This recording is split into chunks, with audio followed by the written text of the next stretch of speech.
Hello and welcome to What the Flick. That's Christy, Lemire. I'm Matt Atchity. Only the two of us today. We can make it if we try. This is why we don't do karaoke. I should, though, more often, should. just to entertain the masses. When's the last time you did karaoke? It's been a long time. Years? I was drunk, probably. Okay, Duh. I think that's the prerequisite. It's been years, yes. That's disappointing. I know. would have thought it'd be, there's like a whole cabal of film people that go in karaoke. Yes, Jen Yamato is their leader. Yes, Gray and I go from time to time. I think I went just a couple weeks ago. Are you good? No, I can sell a song. My go-to songs are the Humpty Dance and Just a Gigolo. Okay. Yeah. Yes. Yeah. Crowd pleasers. Yeah. Bring the room down. What about you? I think I would probably do something. Well, actually, now take it back. Last time I did it was at Ebert Fest a few years ago. Okay. I sang "Walking After Midnight" by Patsy Cline, which is a song that I used to sing to Nick when he was a baby at bedtime. And now he's like, "Mommy, don't sing." So that just tells you how good I am. Nice. He's a critic. He is. He's a critic. Okay. And speaking of critics, many of our critic friends are doing this thing on Twitter now that Filmstruck has posted. It's a hashtag Filmstruck4, the numeral 4. Right. And Filmstruck wants you to pick the 4 movies that define you. 4 movies that define you. What does that mean? I don't know. I don't know. Like who you are or what movies you like. Yeah, they are different things, right? Like, right. I love There'll Be Blood, but I'm not like a crazy megalomaniacal oil tycoon. Aren't you? I'm not. No, but you drink other people's milkshakes. I drink it up. So that's the question. It's like, what does one pick? I was only half joking when I said I would just pick Xanadu 4 times. That'd be really easy. That's cheating. But it's true. Okay. We have to be honest here. So anyway, people have been. It's like a 4-box thing with pictures, and you got to pick what you want to. I don't know. Off the top of my head, like I would probably pick the first 2 are the ones that resonate with me the most. Are probably Star Wars because that is something I saw with my mom in the theater when it first came out, and I'm always kind of chasing the dragon of that revelation. And then the other one would be Manchurian Candidate. My dad showed me that one and went into it totally cold, and that's a really great way to see a great movie. Maybe something, I use this as an example, maybe Bill and Ted's Excellent Adventure as an example of like a bonkers movie, like a bonkers idea that somebody just goes all the way with. It is great. And then, I don't know, something like, maybe like The Fifth Element, because that's one I quote all the time. Maybe Ronin, because that's one that comes on, like if I catch that on TV, I just put the remote down. It's so hard. Our friend Ben, our friend and sometime co-host Ben, did like 3 different versions of this. So he is cheating and doing like 12. 12, yeah. He's doing not okay, Ben. Yeah, you got to decide. That's the whole point of a list like this is you have to make the tough decisions. I won't do it. You won't do it at all, just Xanadu 4 times. Okay. So a lot of movies opening up this week, and we're going to review them tomorrow, but there's some controversy already about one of the new movies coming out called I Feel Pretty, starring Amy Schumer as a woman who I think gets bonked. Well, I haven't seen the movie yet. I saw You've seen it. I reviewed it for RogerEbert.com. My review will be out soon. There is an embargo on reviews. Okay. Not a good sign. I'm kind of mixed on it. I'm like mixed positive on it. But yeah, Amy Schumer plays a young woman who is very sweet and capable and funny, but she is woefully lacking in self-esteem, and she dreams of being gorgeous and sexy and has this idea that if she looks the way she wants to look, that like opportunities will open up to her and she'll be happy. She'll finally have like, the kind of happiness that, magazines and, reality shows preach to you will change everything for you. And so she takes a class at SoulCycle, a packed spin class at SoulCycle, and she bonks her head. She has this horrific accident. She falls and her hair gets caught in the flywheel. Yeah, no good. And then, but when she comes to, like she thinks she has the body and the looks that she always desired. Okay. Right? But externally, she still looks exactly the same. Okay. She's unchanged. Okay. But she begins to radiate confidence from the inside out.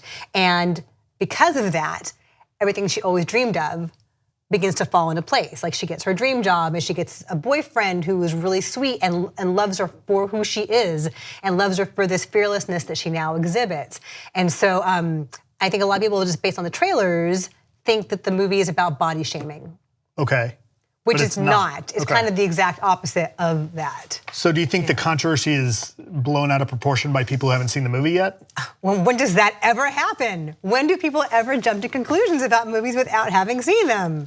So yeah, it is a lot of that, I suspect. You and I know nothing about that. People's expectations and perhaps how our experiences don't align with them and how problematic that can be, Twitter.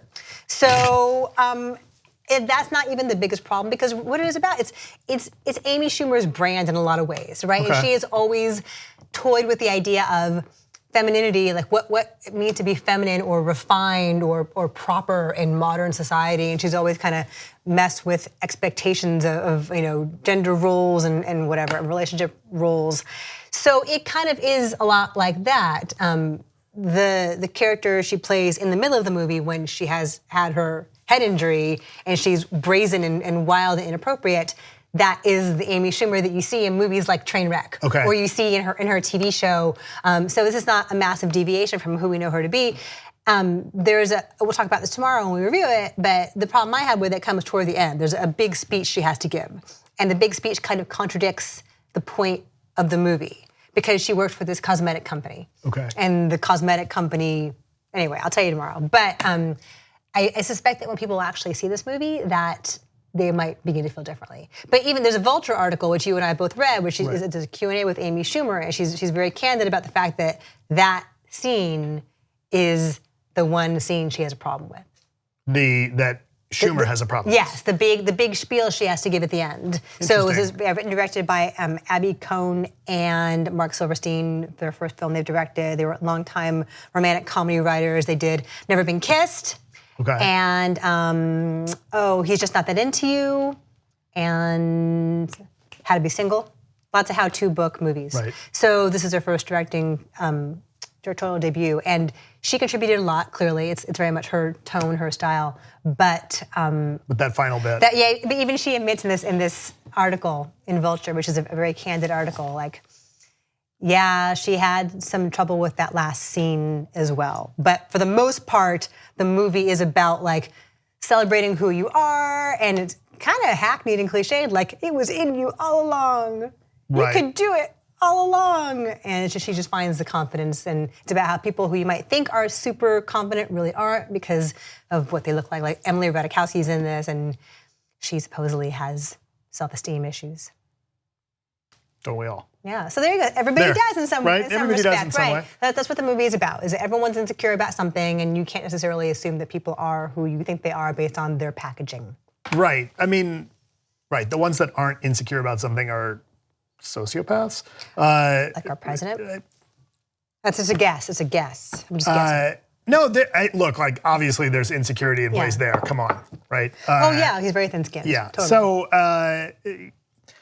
Yeah, I haven't seen the movie, so I can't really comment on it. I will say that, I think just this is one of the things I tell my 14-year-old a lot is confidence goes a long way. That combination of confidence and humility, right? Like you don't want to be obnoxious about it. But, the other thing I try to remind him is like, look, everybody's just making it up. Right. Like, everybody's,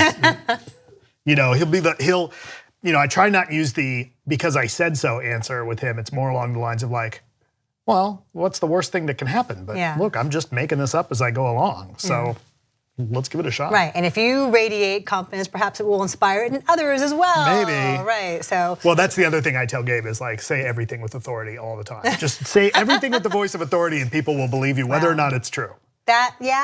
That makes sense too. Right. So that's kind of what this is about. She gets the job she wants. She sort of like swaggers her way into the job that she wants, and it all kind of falls into place for her. It's not necessarily a bad message, go after what you want. Well, so we'll talk about it tomorrow. We'll review it tomorrow.